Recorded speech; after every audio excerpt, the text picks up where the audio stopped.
Simba. Na jana tumesimamisha nchi kwa sababu ya place ambayo tumeifanya mimi na mwenzangu. Imekuwa discussion ya taifa, sio taifa tu, bara Afrika limesimama. Unajua kuna wakati unaweza kukosea njia wakati wa kwenda, lakini sio kurudi. Na sisi kwa sababu tulikuwa tumeshafanya jitihada za kadha wa kadha kutafuta upande wa wekezaji kwa ajili ya kutaka kujua ili kutubalance kile ambacho kiko ndani ya klabu, ikashindikana, ndiko ambako tukaja na azimio la jana kumpa masaa 72 mwekezaji.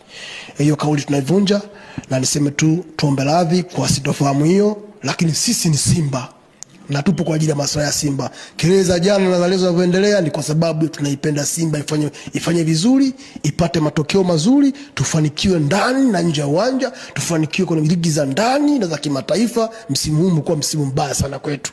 Tunajiuliza kama kimataifa tumeishia hapa kwenye group stage ambao miaka 7 hatujazoea.